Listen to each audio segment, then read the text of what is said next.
Good morning, everybody. It's your girl Miracle Sims, and you are listening to God, Sex, and Love, your daily dose of inspiration and juice. It is March the 31st, 2021, and today the topic is the impact of Christ. Y'all, good morning. Good morning. I guess my Bible study this morning was rather intense. I was reading quite a lot, which means you got quite a lot to read in the Go Deeper section. But we'll talk about that in a minute.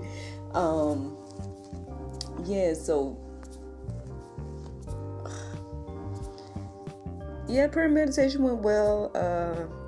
Unfortunately at this moment, I can't remember exactly everything it was about, but I know the theme of trust was in there again, as it was yesterday, so I found that interesting.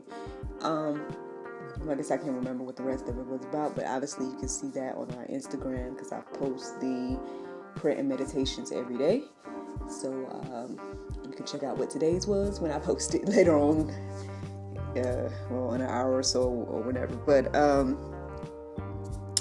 as for the topic, I guess, like I said, I was reading several different passages and everything. I think one of the first phrases that came into my mind was like the impact. The impact is like, maybe one of the first phrases that I thought of after I prayed and meditated. And I kind of was reflecting kind of like the impact of the disciples, and how we got to where we are, and then of course it's all leading us towards a expected end and everything like that. But I kind of was researching in regards to that, like different scenarios. Like, I ended up kind of landing on Paul, so so his encounter with Christ is going to be part of the Go Deeper section, because that's what I read. And so I was reflecting on that and how much he did. Then I thought about the disciples in general, so I was kind of reflecting on that as well. But ultimately, it all began with Christ, right? So I guess that's what rounded the subject out. So that's the topic. In short, that's how I came to the topic today. I'm just going to read these verses. Here because even with that being said, it's kind of different than what I thought. I'm just going to read. So the first verse I want to share with you all is 1 Timothy 2:5. It says, "For there is one God, and there is one mediator between God and men, the man Christ Jesus." There was a moment where as I was reflecting, and I was like, man, the overall impact, when I say overall impact, but like one impact of Christ is not say death. Death isn't I guess, but martyrdom, which is interesting. Because like again, majority of the disciples were martyred. They even considered Paul to be martyred and everything like that. So basically, anybody that was killed for the gospel is considered to be a martyr, from what I'm understanding. I didn't look up the definition. This is what I recall. So I guess on one hand, like, I guess a negative thought that came into my mind this morning was just like, man, like, not to say who would believe, but like, obviously, the word does say as believers, we're going to be persecuted and everything, because Christ was persecuted, so I guess in that aspect, we shouldn't be surprised when persecution comes our way as believers or Christians or Bible book readers or whatever you want to say. But yeah, so again, I understand that verse that I just shared is kind of, not say fighting words, but I mean, perhaps something similar to that. But yeah, that's what it say right there. So the next verse I want to share with you all is 2 Corinthians 5:21. It says, "For our sake he made him to be sin who knew no sin, so that in him we might become the righteousness of God." Now, the interesting thing here is that, one, I came across this quote this morning, I think it was, or maybe last night. It just was kind of like a reminder for us that, Christ went to Jerusalem to, knowing that he was going to, die this horrible death. The Bible verse of today touches on his response to that, in his human form. However, so basically, he was made to be sin, although he knew no sin. Now, I guess this debunks the ideas that, let me leave that alone. I'm going to leave that alone. But, but obviously, it was for our sake that Christ did what he did, right? So if we look at it starting from there, even though obviously it started way back in the days of Adam and Eve. However, if we start from Christ, being obedient and not sinning and being that perfect sacrifice and everything like that. And then when you check out Mark 3, you're going to be reading how he, obviously had, picked disciples before then, but there is an account of him interacting with the disciples in Mark 3 that, I'm putting in the Go Deeper section for us all to kind of just let marinate on our hearts, souls, and minds. So if we think about what the 12 did, or 11 if you want to, throw Judas out, and the impact that they had, and then also again reflecting on Paul and the impact that he had, and everything. It's just, I guess on one hand, today is kind of, I'm being reminded of how one can change the world. One person being obedient to the will of God can do a whole lot. It can do a whole lot. So, I guess that's what I'm reflecting on today. That's what I'm sharing with you all today as well.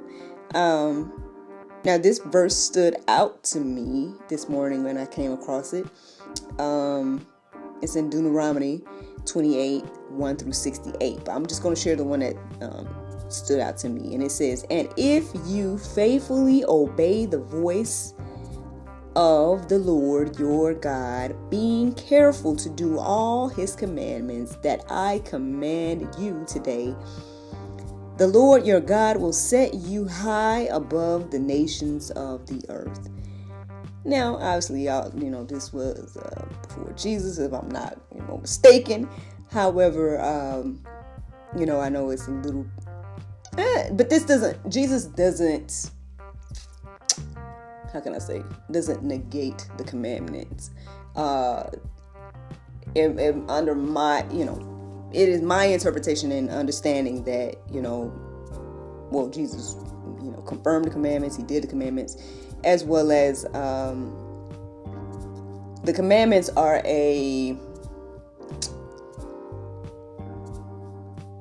I guess in my way of thinking and trying to explain it today, is like a reflection of the belief. These are things that we naturally do as believers in the Bible and the Christ and everything like that. So just something to think about and let marinate on our hearts, souls, and minds this morning regarding that. The Bible verse of today is Luke 22:42. It says, saying, Father, if thou be willing, remove this cup from me. Nevertheless, not my will, but thine be done. So, yeah, that was, of course, Jesus in his flesh praying for the cup to be removed, but at the same time, understanding that it wasn't up to him. It was up to God and his will, and he was still, willing to do that for us, and to do what God created him to do. So, just something again to think about, and as we reflect on today, I don't know if y'all know, but it is like smack dab in the middle of Holy Week. I find it very interesting. I want to say like right before I was getting ready to do this, it kind of got brought to my attention that I haven't really seen or heard much in regards to, if you want to call it Easter or Holy Week, or I don't really see much being said in regards to this this holy celebration,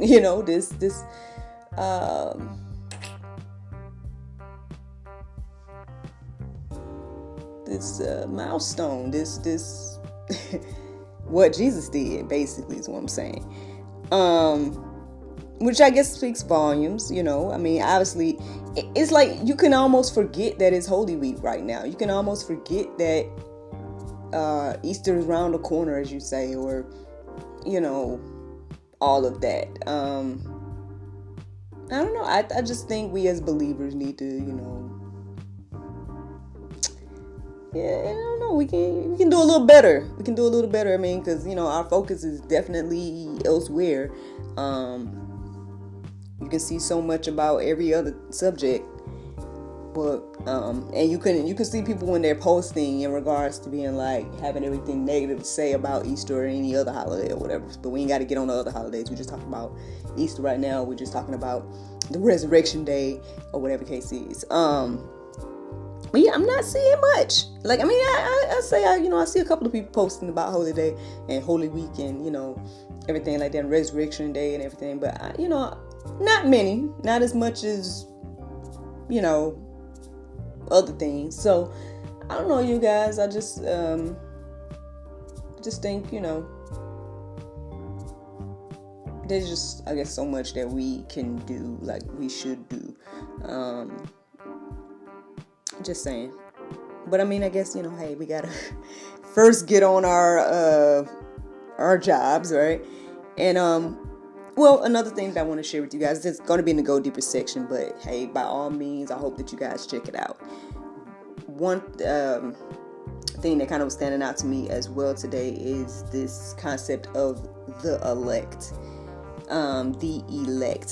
These people that God have elected. Now, Lord, I sure hope and pray that I am one, right?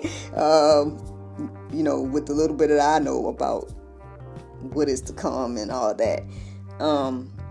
So, friend, I hope that you reflect on that as well, and not only research the elect, but pray and see if that represents you. That's just something to think about. That's all I'm saying.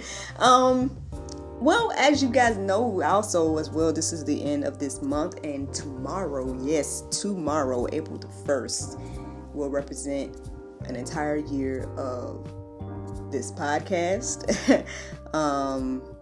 A year of the juice, technically, I guess. And just a milestone, a goal, and everything like that. I do have some things in the works, but again, I'm gonna just wait before I share it. And it will be very, very ironic and very, very, I guess, special to share it tomorrow.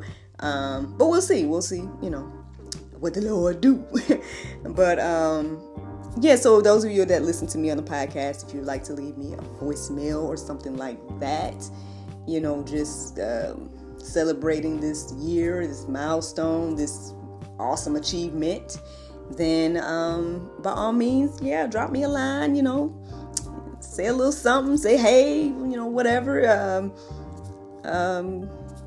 You're welcome to do so, is what I'm saying here. And hey, you never know, I might even end up sharing it in future episodes or something like that. I was thinking about doing a giveaway of some sort or something, but we'll see. Let me think more about that, because I haven't planned anything out. But yeah, that's what's going on, friends. Thank you again for tuning in.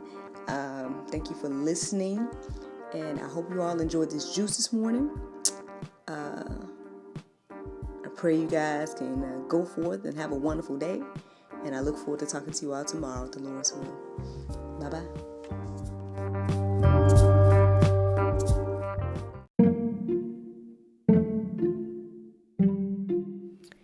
Everyone is stuck at home, but life is still happening around us every day. Birthdays, anniversaries, holidays, and celebrations. Send your friends and family the gift of wine from the comforts of home. Wine shop at home with Miracle of Wine. Wine, gift baskets, wine accessories, and more at miracleofwine.com.